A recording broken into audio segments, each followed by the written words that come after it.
أعوذ بالله من الشيطان الرجيم.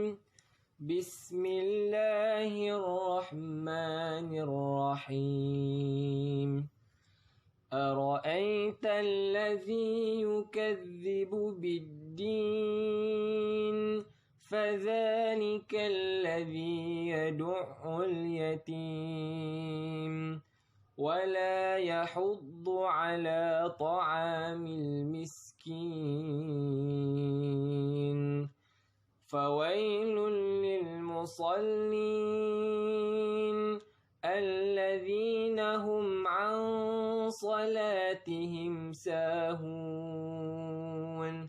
الذين هم يراءون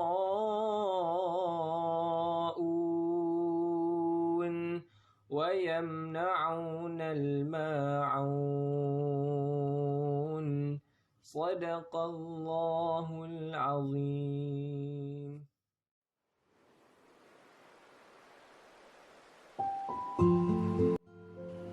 Surah yang ke-107 dan termasuk dalam surah Al-Makkiyah. Surah Al-Ma'un adalah antara surah yang pendek dalam Al-Quran dengan mempunyai 7 ayat dan berada di juzuk Amar. Ada sedikit khilaf mengenai Al-Ma'un. Para sahabat mengatakan Al-Ma'un bermaksud zakat, tetapi Al-Ma'un juga dimaksudkan dengan rezeki yang tidak boleh dikedekutkan. Contohnya seperti barang yang kita ada dan tidak menyusahkan jikalau kita berikan kepada orang lain. Surah ini dimulakan dengan persoalan kepada Nabi mengenai sifat-sifat orang yang mendustakan agama. Kita dapat lihat ini adalah antara style yang digunakan oleh Allah SWT dan Rasulullah untuk memulakan satu topik seperti ayat wa ma adraka ma lailatul qadr dalam surah Al-Qadar yang bermaksud apakah itu malam Lailatul Qadar.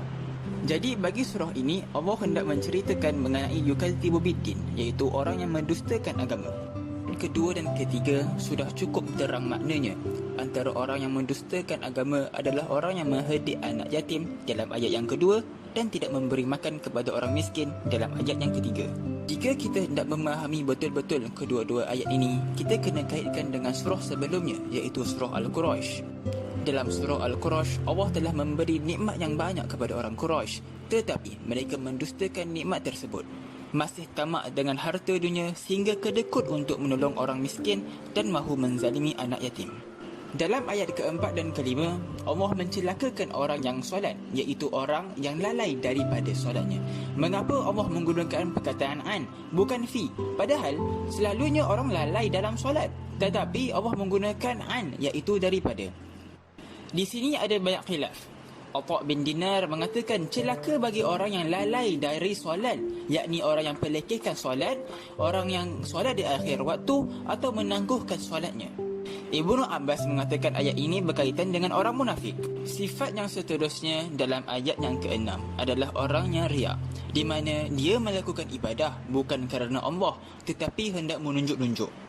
Riak ni sangatlah bahaya sehinggakan ibadah yang anda lakukan selama ini boleh tidak diterima Allah dan besar subjeknya sehingga layak untuk mendapat satu video khas mengenai riak sahaja. Dan akhir sekali dalam ayat yang ke-7 adalah orang yang enggan memberikan al-ma'un. Seperti yang saya katakan tadi, al-ma'un dimaksudkan dengan rezeki yang tidak boleh dikedekutkan.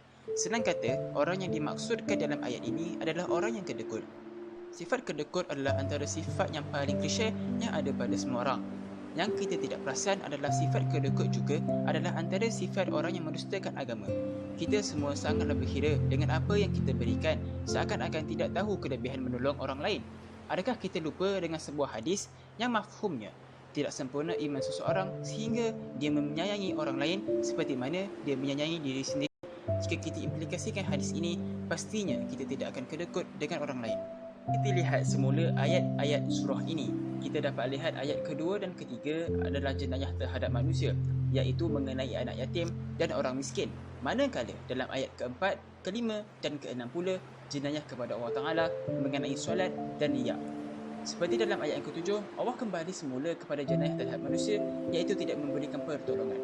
Mesej yang Allah hendak berikan kepada kita adalah kita tidak boleh memisahkan antara jenayah kepada Allah dan kepada manusia. Berapa antara kita yang hendak memisahkan kedua-duanya sekali? Kita solat tetapi kita mencarut kepada orang lain. Kita menghafal Quran tetapi kita memfitnah orang lain. Kita qiyam tapi kita tidak hormat guru dan rakan-rakan. Kita bersedekah tetapi tinggalkan solat. Kita membantu anak yatim tetapi malas nak puasa. Allah menyusulkan ayat-ayat ini untuk menunjukkan bahawa yang tidak cukup kalau kita berbuat baik kepada manusia, tidak cukup kalau kita membuat baik kepada Allah Ta'ala. Kita hendaklah membuat baik kepada kedua-duanya sekali, menjaga hak Allah dan menjaga hak manusia. Kesimpulannya, ciri-ciri orang yang mendustakan agama ada 5 dalam surah ini. Mengherdik anak yatim, tidak memberi makan kepada orang miskin, lalai dari solat, riak, tidak memberikan pertolongan. Kita tidak boleh juga memisahkan antara hak dengan Allah dan hak dengan manusia. Sekian, wabillahi taufiq wa hidayah. Wassalamualaikum warahmatullahi wabarakatuh.